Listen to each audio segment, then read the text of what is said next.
l'étranglement de l'Algérie est là. Il est là.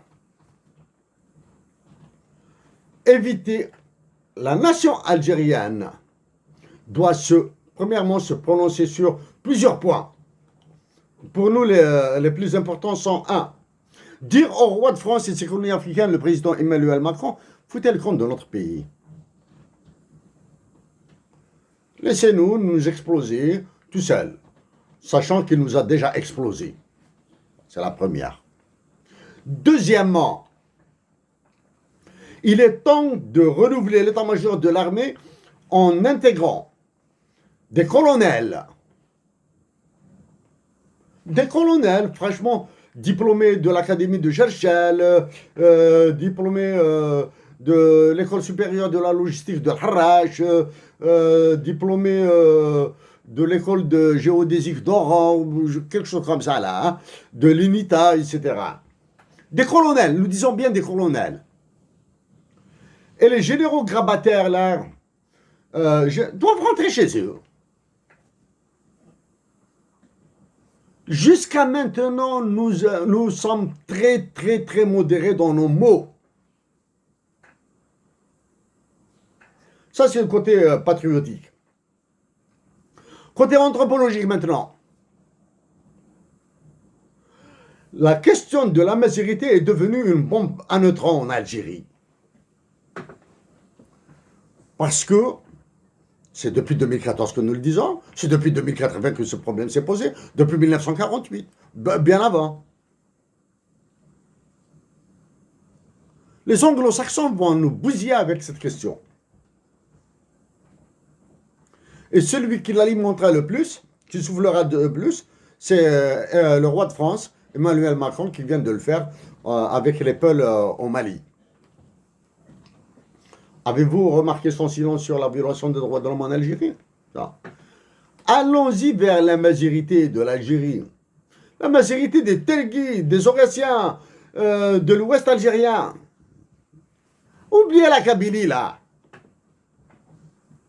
Oubliez la Kabylie.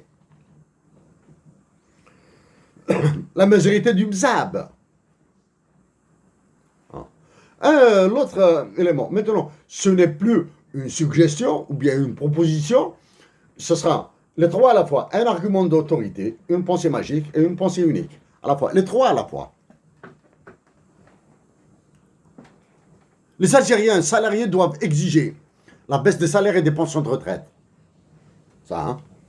Ils doivent exiger la baisse des salaires et des pensions de retraite et en parallèle demander une réduction du travail, du temps de travail pour pouvoir le partager avec les autres, avec les sans-emploi. Il est difficile pour les Algériens en résidant, bon peut-être parce que ils veulent rester dans le... peut-être apprécié par l'opinion publique, cette histoire d'allocation chômage, histoire d'allocation pour les personnes qui n'ont jamais travaillé, parce qu'une personne qui n'a jamais travaillé n'est pas chômeur, hein,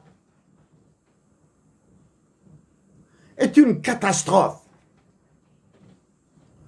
La baisse des...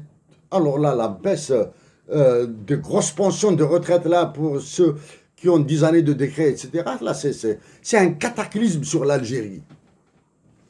Pour les secteurs économiques actuellement productifs, hein, manufacture. Abandonner ces histoires de PRI, PRC. En le faisant, vous allez clouer le bec au FMI et à la Banque mondiale. Et vous allez donner le temps, T-O-N, hein, le temps à un mouvement révolutionnaire dans toute l'Afrique du Nord, y compris au Maroc et en Tunisie. Chers compatriotes, à une autre occasion, dans un espace public, nous allons aborder, dans la décontraction, hein, des éléments qui apparaissent futiles, mais qui ont un impact immense, tant en relations internationales qu'en économie internationale que sur le développement national. Des futilités, hein, vraiment des futilités. Comme une futilité, par exemple, comme l'ouverture de la frontière de l'Algérie avec la Tunisie, que nous accueillons à bras ouverts. Nous sommes très heureux pour l'ouverture de la frontière entre l'Algérie et la Tunisie. Et nous le serons encore plus avec l'ouverture entre la frontière entre l'Algérie et le Maroc.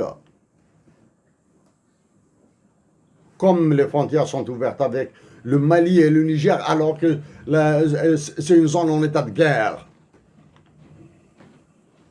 Ils sont très heureux.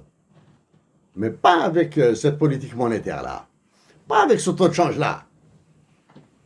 Mais avec un dinar tunisien et un dirham marocain surévalué par rapport au dinar algérien, les Algériens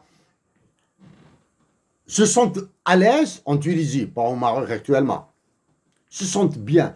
Et pourtant, la valeur de leur monnaie est de loin inférieure à celle du dinar tunisien.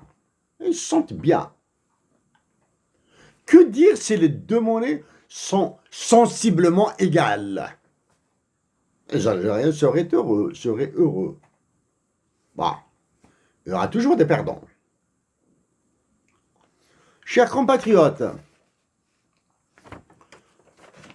l'éducation en Algérie, la santé en Algérie, et criez avec moi, ou bien dites-le gentiment avec moi, au chef d'état-major et aux généraux de l'état-major, arrêtez de bousiller le pays.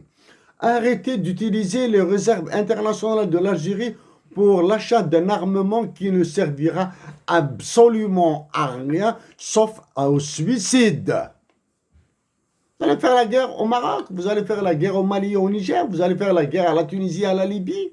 Allez-vous faire la guerre à l'Italie ou à la France ou à l'Espagne?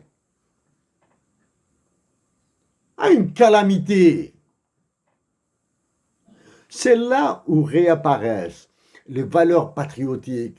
C'est là où l'histoire de l'Algérie, l'histoire de notre patrie, doit encore ruisseler dans nos veines, dans nos pensées, dans nos mots, dans nos rêves.